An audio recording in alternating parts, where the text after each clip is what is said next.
भीष्म चुप रहे और कुछ क्षण बाद बोले कि पुत्र, युधिष्ठिर का राज्याभिषेक करा चुके केशव, उनका ध्यान रखना।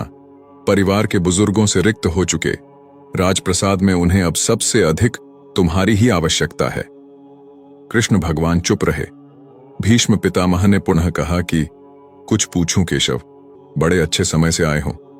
संभवतः धरा छोड़ने के पूर्व मेरे अनेक भ्रम समाप्त हो जाएं। कृष्ण बोले, कहिए ना पितामह, एक बात बताओ प्रभु, तुम तो ईश्वर हो ना? कृष्ण ने बीच में ही टोका, नहीं पितामह, मैं ईश्वर नहीं, मैं तो आपका पौत्र हूं पितामह, ईश्वर नहीं हूं। भीष्म उस घोर पीड़ा में भी ठट्ठा के हंस पड़े और बोले कि अपने जीवन का स्वयं कभी आकलन नहीं कर पाया कृष्ण, सो नहीं जानता कि अच्छा रहा या बुरा, पर अब तो इस धरा से जा रहा हूं कन्हैया, अब तो ठगना छोड़ दे रे। कृष्ण जाने क्यों भीष्म के पास सरक आए और उनका हाथ पकड़कर बोले, कहिए पितामह। भीष्म बोले कि एक बात बताओ कन्हैया, इस युद्ध में जो हुआ वो ठीक था क्या? भगवान कृष्ण ने कहा, किसकी ओर से पितामह? भीष्म बोले कि पांडवों की ओर से। कौरवों के कृत्यों पर चर्चा का तो अब कोई अर्थ ही नहीं कन्हैया, पर क्या पांडवों की ओर से जो हुआ वो सही था? आचार्य द्रोण का वध, दुर्योधन की जंघा के नीचे प्रहार, दुशासन की छाती का चीरा जाना, जयद्रथ और द्रोणाचार्य के साथ हुआ छल, निहत्थे कर्ण का वध, सब ठीक था क्या? यह सब उचित था क्या? भगवान श्री कृष्ण बोले, इसका उत्तर मैं कैसे दे सकता हूं पितामह? इसका उत्तर तो उन्हें देना चाहिए जिन्होंने यह किया।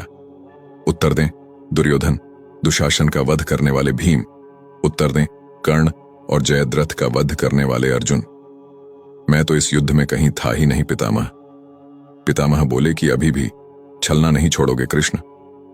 अरे विश्व भले कहता रहे कि महाभारत को अर्जुन और भीम ने जीता है, पर मैं जानता हूं कन्हैया कि यह तुम्हारी और केवल तुम्हारी विजय है। मैं तो उत्तर तुम्ही से पूछूंगा कृष्ण। श्री कृष्ण जी बोले, तो सुनिए पितामह, कुछ बुरा नहीं हुआ, कुछ अनैतिक नहीं हुआ, वही हुआ जो होना चाहिए। पितामह ने कहा कि यह तुम कह रहे हो केशव? मर्यादा पुरुषोत्तम राम का अवतार कृष्ण कह रहा है। यह छल तो किसी युग में हमारे सनातन संस्कारों का अंग नहीं रहा, फिर यह उचित कैसे गया? भगवान कृष्ण ने कहा, इतिहास से शिक्षा ली जाती है पितामह, पर निर्णय वर्तमान की परिस्थितियों के आधार पर लेना पड़ता है। हर युग अपने तर्कों और अपनी आवश्यकता के आधार पर अपना नायक चुनता है। राम त्रेता युग के नायक थे, मेरे भाग में द्वापर आया था।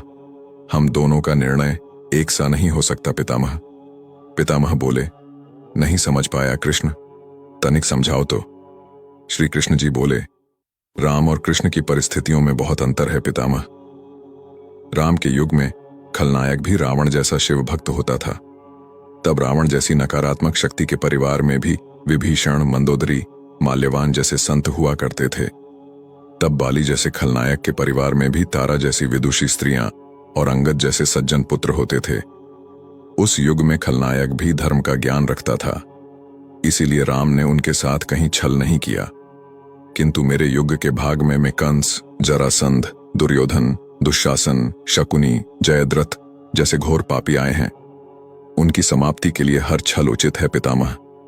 पाप का अंत आवश्यक है पितामह, वह चाहे जिस विधि से हो।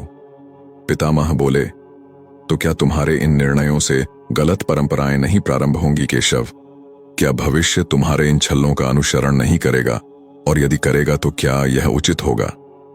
श्री कृष्ण बोले, भविष्य तो इससे भी अधिक नकारात्मक आ रहा है पितामह। कलयुग में तो इतने से भी काम नहीं चलेगा। वहां मनुष्य को कृष्ण से भी अधिक कठोर होना होगा, नहीं तो धर्म समाप्त हो जाएगा।